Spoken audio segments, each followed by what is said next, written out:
The test is in 4 parts, Part 1, Part 2, Part 3 and Part 4. All the recording will be played once only. At the end of the test you will be given 10 minutes to transfer your answer to an answer sheet. Now look at Part 1. Part 1. You will hear a new student on a short summer course getting information from the college receptionist. First, you have some time to look at questions 1 to 5.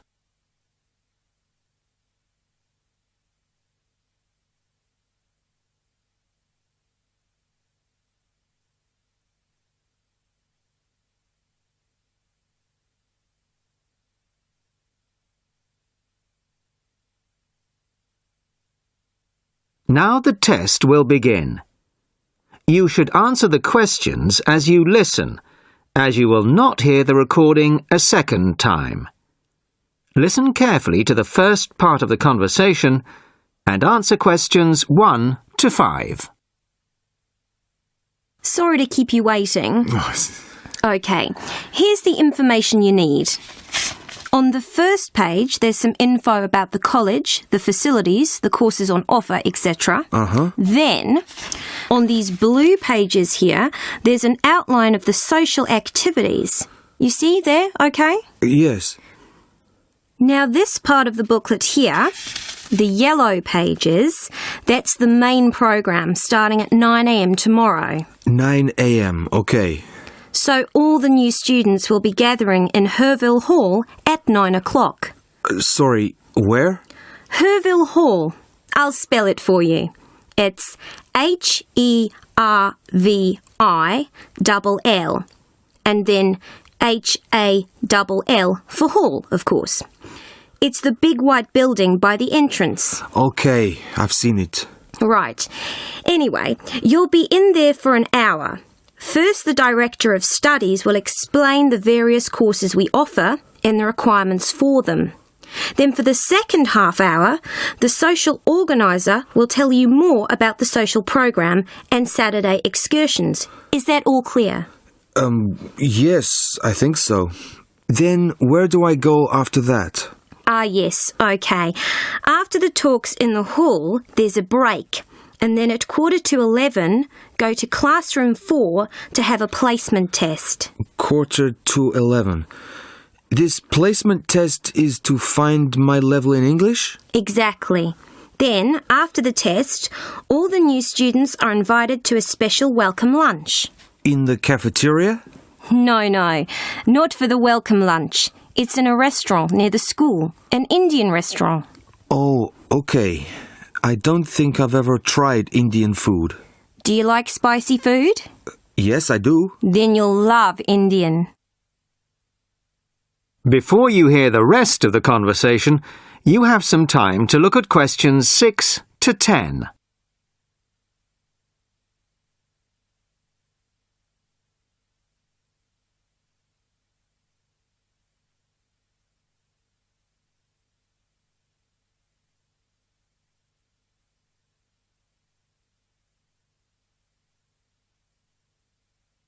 Now listen and answer questions 6 to 10. So, where's the Indian restaurant? Don't worry, it's really easy to find. Have you got that map I gave you? This one? Yes, that's it. See here, the main entrance to the school? Yes? Well, don't go out of there. There's a smaller entrance here, round the back. Oh, yes, I see. Okay, so you go out of there, past the phone box, and then turn right into this road here, the one that goes along the side of the park. You'll see a supermarket on the left, and then it's just after that on the right. It's quite a big place. You can't miss it. Okay. And one more thing. Is there a post office near here? Post office? Oh, yes, of course. Just the other side of the park. Go through the middle of the park, and it's there by the park entrance. Thanks a lot. You're welcome. Oh, there's a good cafe near here too. Very popular with the students. Just there. You go out of the main entrance into Varley Road. Then turn left at the bank and it's at the end of the street. They do amazing coffee. That's great. Thanks very much. No problem. Enjoy your course. Thanks again. Bye. That is the end of part 1. You now have half a minute to check your answers.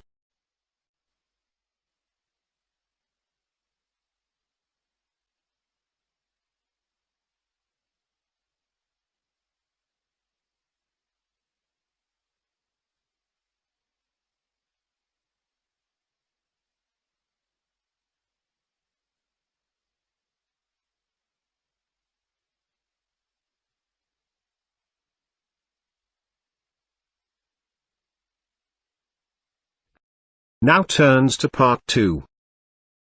Part 2. You will hear the director of a new art centre speaking to a group of local people who have come to hear what the new art centre will be offering. First, you have some time to look at questions 11 to 15.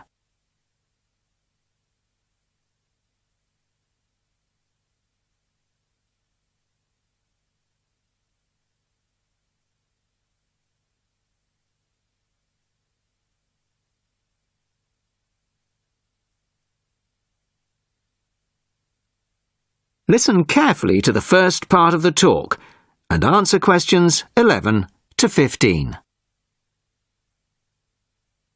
Well, good evening, everybody. Thank you all for turning out on this cold, wet evening. Welcome to our new art centre. I'm delighted that so many people are interested in finding out about the facilities and events that we'll be offering. I'll start with the regular evening events that we've scheduled so far. Sunday night will be film club night. Each week we'll be showing a classic film from the 40s, 50s or 60s. Films will start at 6:45 and afterwards there will be an opportunity to discuss the film in the cafe bar for anybody who'd like to. Tickets for the film will be £5, but the discussion afterwards is free, although anybody who wants to buy me a drink is welcome to do so. On Thursday evenings at 7:30, the auditorium is given over to productions by touring theatre companies. This coming Thursday, we're very excited to be welcoming Pizzazz, a drama company featuring both able-bodied and physically handicapped actors. They'll be performing a rather special version of William Shakespeare's The Tempest, featuring music and dance, as well as dialogue. Fridays and Saturdays will be music nights, starting at 8 p.m, with classical or traditional music on the Fridays and pop rock on the Saturdays. However, as the sound system hasn't yet been fully installed, these events won't be starting for another few weeks. As well as evening performances, various events will take place during the day. So far, a mothers and toddlers session has been arranged for Monday afternoons, and of course, anybody can drop in for a coffee or a sandwich. The cafe bar will be open from 11 a.m. to 3 p.m. and 6 p.m. to 11 p.m. Mondays to Fridays, and 11 a.m. to midnight Saturdays and Sundays. Lunch will be served from 12:30 till 2, and light snacks will be available all day. Of course, this programme is just the start, and we expect to be announcing many additional events in the near future. Before you hear the rest of the talk, you have some time to look at questions 16 to 20.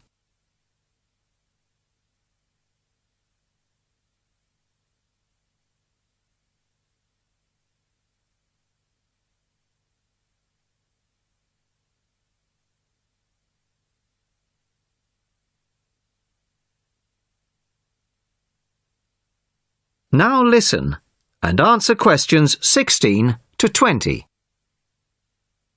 Now I'd like to take this opportunity to tell you about becoming a member. Membership benefits include reduced price tickets, priority bookings, and a monthly newsletter, which will feature the latest details of forthcoming events, plus details of other arts events in the local area. The cost of membership is just £15 a year, which I think is very reasonable. To get a membership card, you'll need to provide us with a passport-sized photo, plus payment, of course, by cash or cheque. We can't accept credit cards, I'm afraid, at least not for the moment.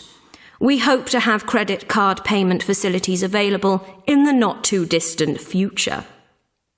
Then, when you want to buy reduced price tickets, you simply show your card at the box office or quote your membership number if you're making a telephone booking. Generally, a membership card will save around 20% on the full ticket price, so it really is very good value. Now we come to the most important part, your suggestions. It's your art centre, so we want to hear what you'd like to see. That is the end of part 2. You now have half a minute to check your answers.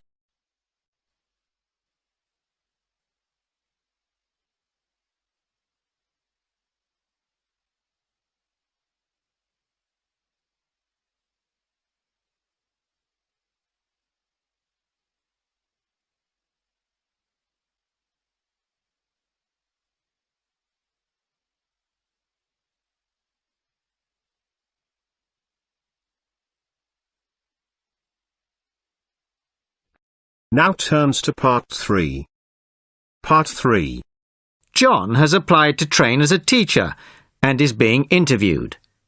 In this stage of the interviewer will discuss John's previous studies and work experiences.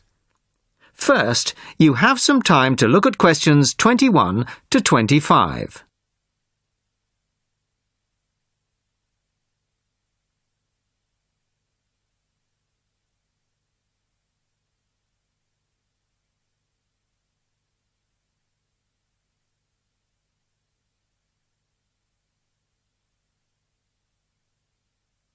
Listen carefully to the first part of the conversation and answer questions 21 to 25. Hello, come in and take a seat. You are John Evans? Yes, I am. Well, as I'm sure you're aware, the purpose of this part of the interview is to go over your CV and talk a little further about your previous studies and experiences. Yes. So, your first degree was in French, of course? Yes, with a minor in film studies. An interesting combination. Mostly French films, presumably? Well, European cinema in general, but with a bias towards French cinema. And your degree took 4 years? Yes. In the third year, I was an exchange student at Bruges University in Belgium. I was there for a full academic year, 9 months. Right. Well, you graduated 2 years ago, and then you took some time out, as it were. Yes, I spent 6 months as a volunteer working on restoring historic buildings in France. Was that with a well-known organisation? They're called Restoration Vacations here, but they operate under different names in several countries. I think they're quite well known. So, it was a 6-month vacation, really? No, I went for a week, but really liked it, and I got asked to stay on as a translator. Because I could speak French quite well, it was my job to liaise between the owners of the buildings and the English-speaking volunteers. That must have been a very enjoyable experience. Before you hear the rest of the conversation, you have some time to look at questions 26 to 30.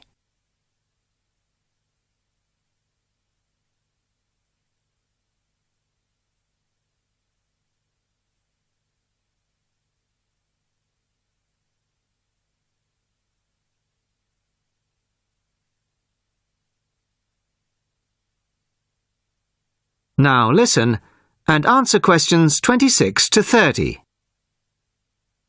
Well, it was certainly a very enjoyable experience to begin with, but after the first 3 months or so, I actually got a bit bored. I was talking about the same things every day. Bricks, cement, window frames, that kind of thing. It wasn't really stretching my French. Also, I wasn't getting paid, just free accommodation and food, plus some pocket money. Oh, I see. So then you started working for a bank in Paris. BCFC, I think. Yes. Were you doing entirely translating again? Well, translating was the major part of it, mostly from English into French this time. Official documents, letters, that kind of thing. Much more challenging. But I was also in charge of coordinating the translation work going on in the bank's offices in Switzerland, Belgium, and other parts of France. Oh. What did that involve? It was simple, really. I just had to keep track of what had been translated in each office, to save wasting time having the same document translated twice in different offices. So, you stayed there for a year and a half, and then you left. Why was that? Simple, to apply for this course. I see. Why give up a secure job in Paris to train as a teacher here? I've always imagined that I'd be a teacher, really. I loved being in Paris, but I wouldn't want to spend the rest of my life working for a bank. Do you think your experiences in France will help you as a teacher of French? It certainly helped my French, and my experiences certainly gave me a much better understanding of French culture, although that may not be of enormous use when it comes to standing up in front of a class of British 13-year-olds. Perhaps not. Thank you very much. The next stage of the interview will be conducted by my colleague in room 207. That is the end of part 3. You now have half a minute to check your answers.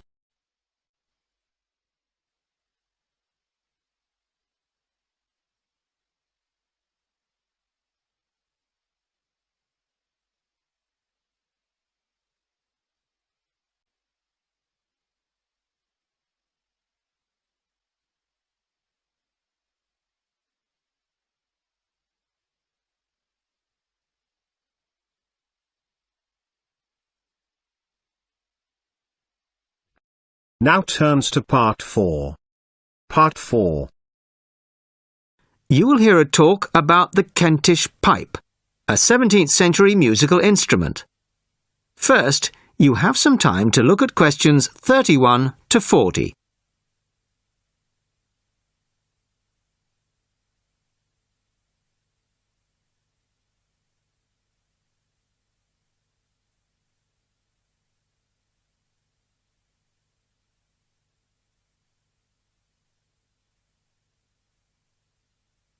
Listen carefully and answer questions 31 to 40.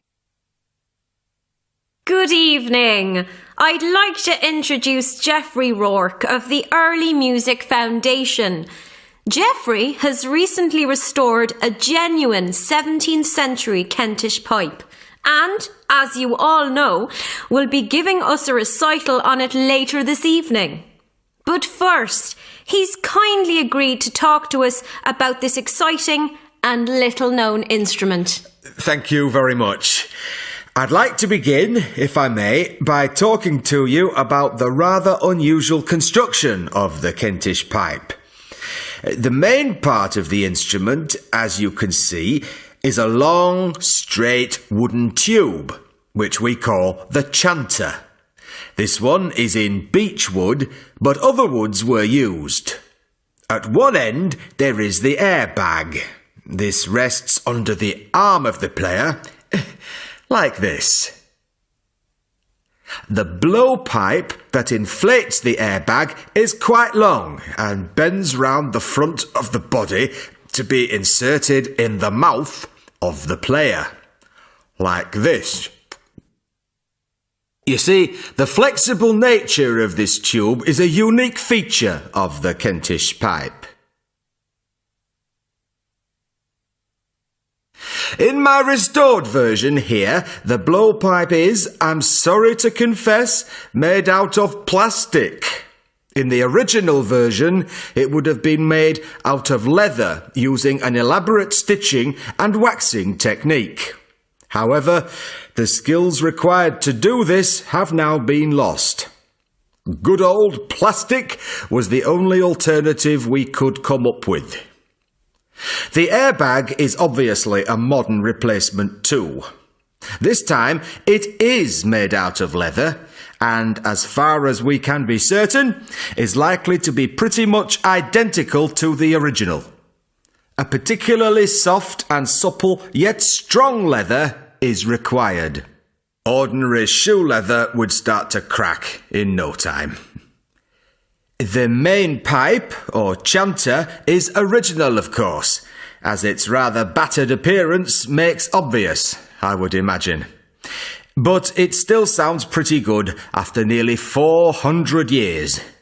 We can actually put a precise date on it, because the maker kindly inscribed it for us. Just here. You probably can't see it.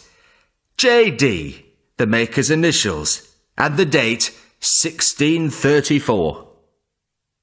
The most recent feature is the reed, the part that actually makes the noise. Although probably identical in every way to the original, it is in fact a piece from a plant picked yesterday morning by my son by the river near our house. So, that's the construction. But why bother with the bag, you may be wondering? Why not just blow directly into the pipe? Well, you can play the instrument that way. You can just detach the bag like this and blow into this hole here. But you need a lot of breath to do it. Much more than, say, a flute or clarinet. After a few notes, you have to stop to take a breath. The bag allows the player to breathe while continuing to play. This meant that music for the Kentish pipe could be loud and fast, the way they liked it in Kent in the 17th century, no doubt.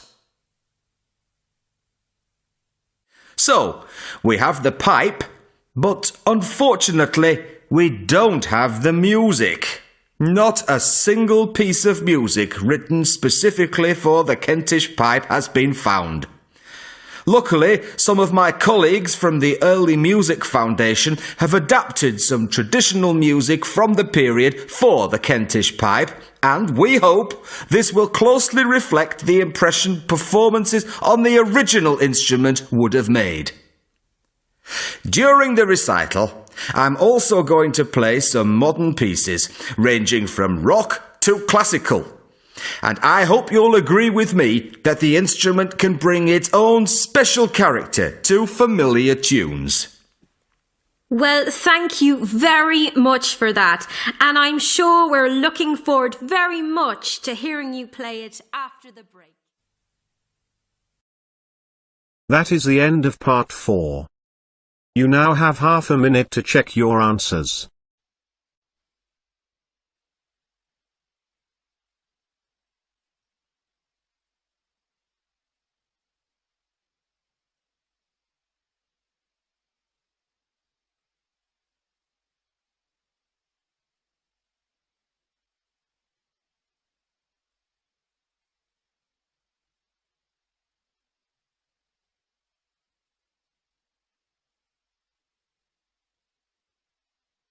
That is the end of the listening test. In the Ielts test you will now have 10 minutes to transfer your answer to an answer sheet.